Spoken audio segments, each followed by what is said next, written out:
월드컵 결승전 단 한 번의 행동이 선수 커리어를 바꿀 수도 있다. 월드컵 결승전 직후 발생한 아르헨티나 대표팀의 집단 충돌에 대해 피파가 공식 조사에 착수했다. 전 세계 축구 팬들은 적극적으로 싸움을 말리지 않은 아르헨티나 모든 선수들에게도 출장 정지를 내려야 한다는 반응을 쏟아내고 있다. 경기 종료 직후 발생한 폭력적인 행동이 경기장 안팎에서 큰 논란을 일으키면서 추가 징계 가능성까지 거론되고 있다. 아르헨티나는 미국 뉴저지 매트라이프 스타디움에서 열린 월드컵 결승전에서 스페인에 연장 끝 0대1로 패했다. 이 패배로 월드컵 2연패와 통산 4번째 우승 도전은 무산됐다. 문제는 경기 종료 이후였다. 주심의 종료 휘슬이 울린 직후 파레데스는 흥분한 상태로 스페인 선수들이 있는 방향으로 달려갔다. 이후 상대 선수를 강하게 밀치는 장면이 중계 화면에 포착됐고, 이어 목을 잡으려는 행동과 함께 스페인 미드필더 가비를 거칠게 넘어뜨리는 장면까지 이어졌다. 이 과정에서 양팀 선수들이 한꺼번에 몰리며 집단 충돌이 발생했고, 주심은 파레데스에게 레드카드를 선언했다. 파레데스는 이 퇴장으로 월드컵 결승전 역사상 7번째 퇴장 선수라는 기록을 남기게 됐다. 하지만 레드카드가 이번 사건의 끝은 아니었다. 피파는 경기 직후 공식 조사 절차에 들어갔다. 피파 징계위원회는 주심 경기 보고서와 VAR 영상, 공식 중계 화면, 현장 보고, 자료 등을 종합적으로 검토해 폭력행위 여부를 판단할 예정이다. 피파 징계 규정은 경기 중뿐 아니라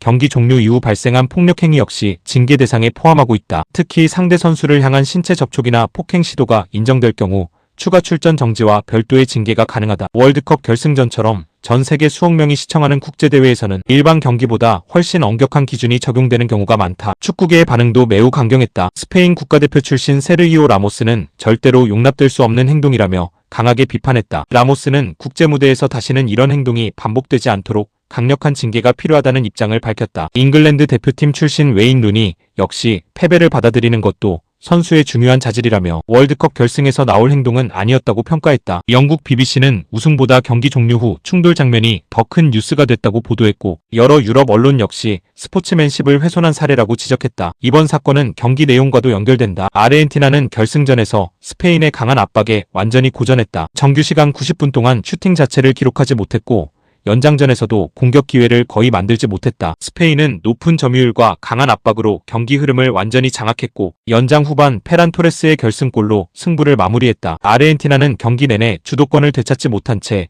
패배를 받아들여야 했다. 극도의 긴장감과 우승 실패에 대한 실망이 선수들의 감정을 폭발시켰다는 분석도 나오지만, 국제대회에서는 결과와 관계없이 스포츠맨십이 가장 중요한 가치 가운데 하나다. 피파 역시 이 부분을 매우 중요하게 보고 있다. 실제로 피파는 과거 월드컵과 각종 국제대회에서 경기 종료 이후 발생한 폭력 행위에 대해서도 사후 징계를 내려왔다. 경기 종료 이후라고 해서 책임이 사라지는 것이 아니라 경기의 연장선으로 판단하는 것이 피파의 기본 원칙이다. 따라서 이번 사건 역시 단순한 신경전이 아니라 폭력행위 여부가 핵심 쟁점이 될 전망이다. 파레데스 개인에게도 이번 조사는 매우 중요한 의미를 가진다. 추가 징계가 확정될 경우 향후 국가대표 경기 출전과 국제대회 참가에도 영향을 받을 가능성이 있기 때문이다. 한순간의 감정이 선수 커리어 전체에 영향을 줄 수 있다는 점에서 이번 사건은 국제축구계에서도 중요한 사례로 남게 됐다. 월드컵 결승전은 최고의 경기력을 보여주는 무대다. 하지만 이번 결승전은 스페인의 우승만큼이나 경기 종료 이후 발생한 집단 충돌과 피파의 공식 조사로도 오랫동안 기억될 가능성이 크다. 그리고 그 중심에는 레안드로 파레데스가 있다. 이제 그의 다음 경기는 그라운드가 아니라